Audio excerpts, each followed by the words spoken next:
জামাত ইসলামী নিয়ে সরকার শেষ পর্যন্ত কি কারণে কি করতে যাচ্ছে, অতীব গুরুত্বপূর্ণ কিছু আলোচনা। দর্শক, এটা জামাত শিবির থেকে শুরু করে সমস্ত বিরোধী রাজনৈতিক দলের নেতাকর্মী, সাধারণ শিক্ষার্থী, জনগণকে উপলব্ধি করা দরকার।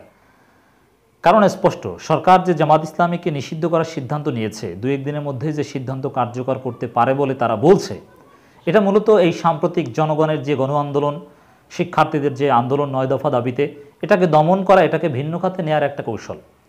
অতএব জামাত নিষিদ্ধ বিষয়টা মূলত আন্দোলন দমন, অন্য কিছু না। এইভাবে ব্যাখ্যা করতে হবে। তো সরকার এখানে কিছু কথা তো আমরা আগেও বলেছি, আসলে রাজনীতি তো ক্ষণে ক্ষণে রং বদলায়, এজন্যে বাস্তবতাটাও ক্ষণে ক্ষণে বদলে যেতে পারে।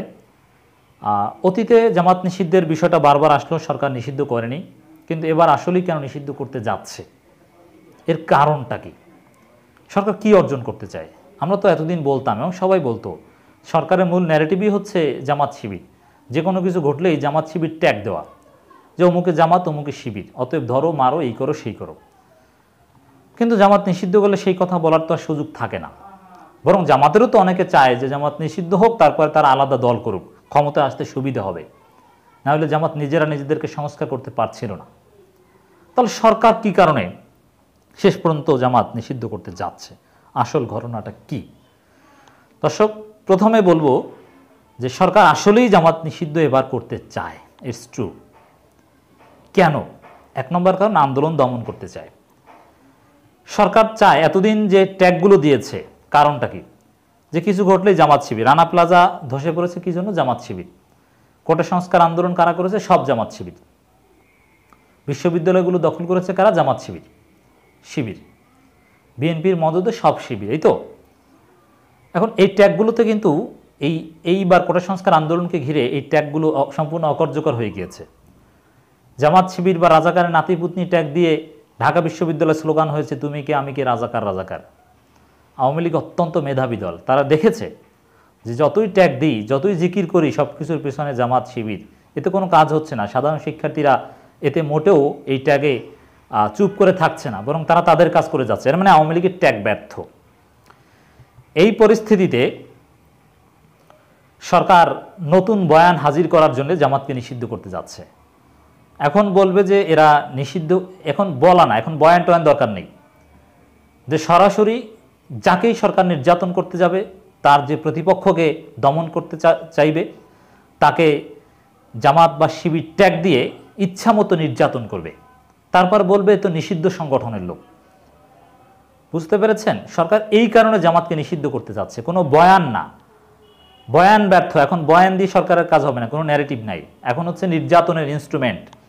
মানে এতদিন সরকারের বয়ানের ইনস্ট্রুমেন্ট ছিল জামাত শিবির, এখন সরকার সরাসরি নির্যাতনের ইনস্ট্রুমেন্ট করতে চায় জামাত শিবির। দেখবেন যে বামপন্থী হিন্দু তার যে কোনো প্রতিপক্ষকে সরাসরি শিবির ট্যাগ দিয়ে ভয়ানক নির্যাতন করে একেবারে জেলে ঢুকে শাস্তি দিয়ে দিচ্ছে, কারণ কি? নিষিদ্ধ সংগঠনের লোক। তবে হ্যাঁ, জামাত শিবির নিষিদ্ধের পরও এই সংগঠন করলে, সম্পৃক্ততা পাওয়া গেলে তার শাস্তি কী হবে, এটা গেজেটের উপর নির্ভর করবে। তো আমার মনে হয় সরকার চায় এটাই, যে জামাত শিবির নিষিদ্ধ করে কিছু ধারাটারা বা কিছু বিধান এরকম করা, যাতে সম্ভাব্য আন্দোলনকারী সরকারের সম্ভাব্য প্রতিপক্ষদেরকে সাজা দিয়ে জেলে ভরে রাখা যায়। বুঝতে পেরেছেন কি কারণে? এবং সরকারের একটা আন্তর্জাতিক উদ্দেশ্য আছে, যে জামাত সরকার ধারণা করছে, যদিও এটা পূরণ হবে না, যে নিষিদ্ধ করলে নিষিদ্ধ সংগঠন তো আন্ডারগ্রাউন্ডে চলে যায়, তারপরে আন্ডারগ্রাউন্ড সংগঠনকে জঙ্গি বলা যায়, সন্ত্রাসী বলা যায়, কারণ গণতান্ত্রিক সংগঠন তো আর আন্ডারগ্রাউন্ডে চলে যায় না, অতএব এরা উগ্রবাদী সংগঠন।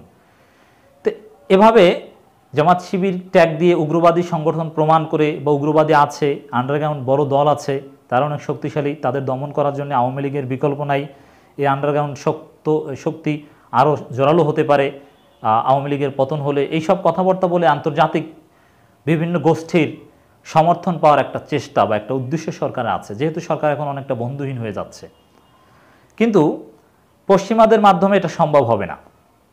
আর ভারত, চীন, রাশিয়া তো জামাত নিষিদ্ধ করলেও পক্ষে, না করলেও পক্ষে। কিন্তু সরকার চায় জামাতকে নিষিদ্ধ সংগঠন হিসেবে দেখিয়ে পশ্চিমাদের একটু সফট কর্নার পাওয়া, যে নিষিদ্ধ সংগঠন মিলিট্যান্ট, উগ্রবাদী, এরা এখন জঙ্গি হয়ে গিয়েছে। আগে আপনারা গণতান্ত্রিক মনে করলো, যেহেতু আমরা নিষিদ্ধ করেছি, এখন তারা এই হয়ে গেছে, সেই যে দেখেন না আন্ডারগ্রাউন্ডে, অতএব আমাদেরকে সমর্থন করেন, না হলে আপনাদেরও সমস্যা আছে। এরকম একটা উদ্দেশ্য হাসিলের চেষ্টা সরকার আছে। এই কারণেই মূলত সরকার শেষ পর্যন্ত জামাত নিষিদ্ধের সিদ্ধান্ত নিয়েছে, এটাই আসল ঘটনা। তবে এর প্রেক্ষিতে আমরা আবারও বলতে চাই, আলাদাভাবে বলবো যে জামাতের কিছুতেই আন্ডারগ্রাউন্ডে যা উচিত হবে না, যা করার ওপেন করবে, তাদের গ্রেপ্তার করলে ওপেন করবে, বরং আন্ডারগ্রাউন্ডের সমস্ত কার্যক্রম তাদের বন্ধ করে দেওয়া উচিত। জামাত তো এখন গোপনে তাদের সাংগঠনিক কার্যক্রম চালায়, এমনিতেই তো এখনও নিষিদ্ধ, কিন্তু সেটাও জামাতের উচিত সাময়িক সময়ের জন্য বন্ধ করে দেয়া। যা করার শুধু রাজনৈতিক কাজ ওপেনে করবে, গোপনে কোনো মিটিং বৈঠক কিচ্ছু করবে না, যাতে জামাতকে আন্ডারগ্রাউন্ড বলার কোনো সুযোগ না পায়। ওপেনে চলবে, যা হওয়ার হবে, না হলে সরকার সুযোগ পেয়ে যাবে। যাই হোক দর্শক, এটা পরিপূর্ণভাবে এটা বিশ্লেষণ করা যাবে নিষিদ্ধ করার পর যে পরিপত্র জারি করবে সেটা দেখে।